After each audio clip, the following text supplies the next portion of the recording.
Oh, mental conflict. What is it really all about? I'm not going to begin to give dictionary, blah, blah, grammars here. We all know what that means, what it is all about. Mental states. It is a mental health conflict, actually, is our state of internal struggle that occurs within our persons. We feel it every other time. We know it every other time. Out of stress, we see ourselves struggling over a lot of issues. We may not understand what is going on. That is mental conflict. We are actually being confused within ourselves. So it's a state of internal struggle that occurs when a person's mind is divided between opposing belief, or desires. Yes, this happens to us even in homes, between couples, in the offices, even with our children, name it. A lot of conflicts is either to impose your superiority to the other person out of ego, you know, or otherwise. So there are things that actually trigger this mental problem, this mental conflict within us. There are things, quite a number of things that triggers it up.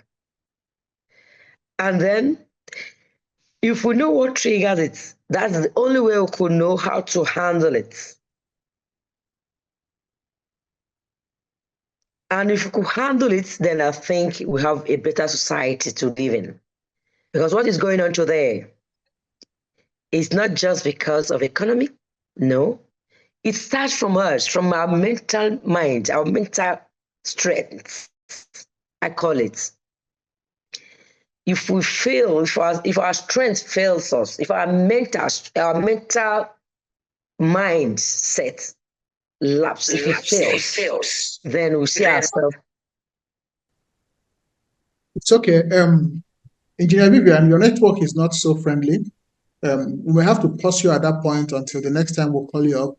May I have David King to unmute and just give us some insights on the common triggers or common causes of conflicts in relationships. King David, are you here, please? Can you take the floor? Yes, I can. Can you hear me, sir? Very well, thank you. All right, beautiful. So,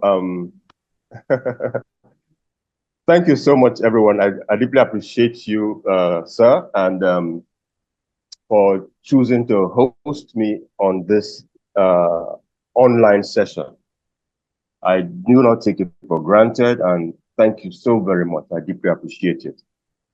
So, talking about contemporary, of course, I love the way Doc has started off, and even though her network is not very friendly, we hope to hear the other part of what she wishes to communicate with us this evening.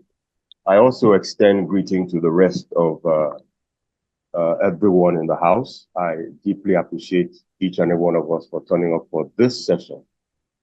We're talking about contemporary, looking at the contemporary era, also judging issues of conflict in marriage and relationships. And this season of our life is a very unique one.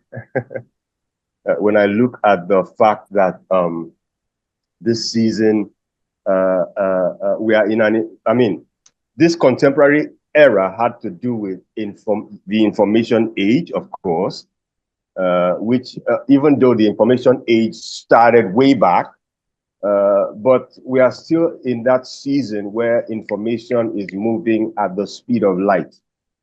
And it's a very crucial era. I remember telling someone that imagine the war that broke out, the civil war that broke out in Rwanda.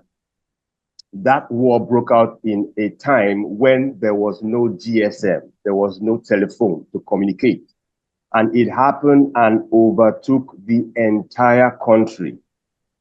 and people started carrying machetes and other forms of, deadly weapons and killing each other because of word of mouth. Imagine that time. And now, with the push of a button, we can communicate across space and time in split seconds.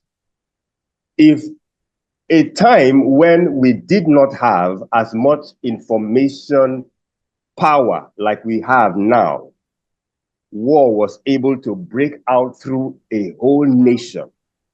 Imagine how powerful information is. That's the era we are right now, the information era. We are also in the season where social media has replaced so many things in our lives. We're in a time where you can walk into a room filled with like 10, 15, 20 people, and at least 15 of them will be buried in their mobile phones. I mean, we've never seen anything as crazy as that. I wasn't born into that. I was born into a time where we sit down and we communicate face to face. And then to see that time come and meet me, it's amazing, really. It's amazing. That's the time we are in right now. We are also in a season where women are awakening to so many things in society. And we can see that that awakening is both positive and also has, if I may call it, the weak side of that situation. So these are some of the things. We are talking about triggering what causes and triggers conflict in this unique era. And I just want to shed light on a few things, which of course I know that a lot of us already know, because I mean, we are also in this era and we are also seeing all of these things that I'm mentioning. Number one of the things that I have identified as a marriage coach and relationship coach that causes conflict in relationship and marriage,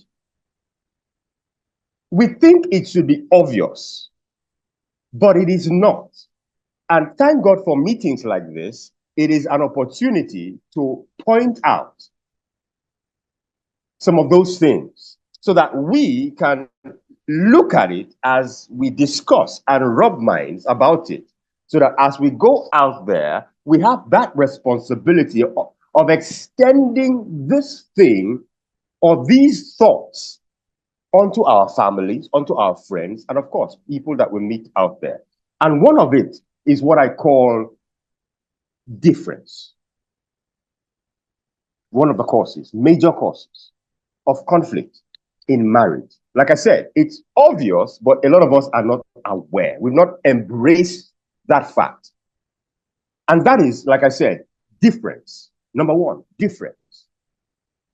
You and I, we are all different. And I usually would tell people that even twins who were come about by the splitting of a cell in the mother's womb to bring about either twins or triplets or quadruplets, as the case may be. Even twins, if you analyze their lives and look at their lives, you will understand or realize that twins are different. Different in behavior, different in comprehension, different in so many things. And like I always tell people that if twins can be different, if siblings can be different, how much more husband and wife who were raised and brought up from different backgrounds, raised and brought up from different environments, raised and brought up with different ideologies and mindsets. Difference. But you see, we get into marriage and a lot of us fail to acknowledge difference. So we find ourselves, in situations where someone is like, why are you thinking like this? If it were me, this is how I would have handled the situation. Difference. That person is different from you. You are different from the other person. different in temperament, different in upbringing, different in education, different in mindset, different in experience, different in exposure. All of these things make up the difference in each and every one of us as human beings. And if we can first and foremost acknowledge the fact that we are different, then we can begin to see why we understand things or see things from different perspectives, why we have different opinions, why we have different choices. But this awareness is not embraced. And so for me, that is number one. Number two, we have a lack of listeners. We have a lack of listeners. We have people who listen to respond rather than listen to understand. Many of us in marriage today, we lack that ability to comprehend and understand what the other person is saying. Agreed that communication is also weak. So just like I would tell someone, I need a cup of water. I would feel that I have communicated. But the other person may go and fetch me a cup of warm water, whereas I was looking for a cup of cold water. But if I had said, I need a cup of cold drinking water, that makes it understandable.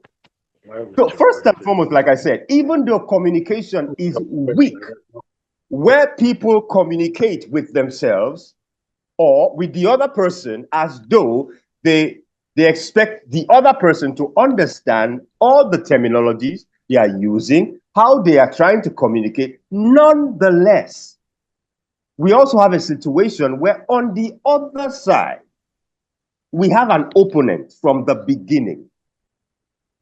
And like I tell people, a lot of us listen like lawyers. Pardon me if there's any lawyer in the room. I mean no disrespect to your profession. What I mean by that is this. When a lawyer gets into the court of law, he's listening to pick something from what you will say, to use it against you or for you, depending on if he's, my counsel or the counsel of the other person. So he's listening to say, okay, what is he going to say? What is he going to say that I can use in this argument? So a lot of us in marriage, a lot of us in relationships, we listen to respond rather than listen to understand. Well, I know I was just meant to chip in a little thing as a means of introduction, of course, based on the fact that we're looking at what are the common causes. And we all know, because we are all in relationships, many of us are married also, and we experience these things from day to day. So if I just begin to say, okay, number one, number two, number three, number four, and all of that, but I just felt, let me pick out these two and elaborate on it, because for me, I see them as, would I say, top on the list. That is difference, acknowledging and embracing difference. And of course, two, a lot of us don't know how to listen. We don't know how to listen. And like I'm saying, listening to understand. This is one of the things. When you just listen, somebody says one thing and you interpret another thing without even following what the other person is saying. And of course, lastly, temperament. When it has to do with temperament, a lot of us don't even know our temperament. And I see temperament as foundational. If I don't know my temperament, I don't even understand how I relate with people, why I talk the way I talk, why I behave the way I behave, why my spouse behaves this way, thinks this way, and all of that. So I just want to highlight these three, and then maybe as we go ahead and I have the opportunity, I might mention some more. Thank you so very much, sir.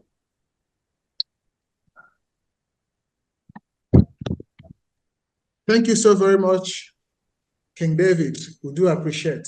Thank Can you, I have Engineer Vivian Doc. here? Can she speak to this?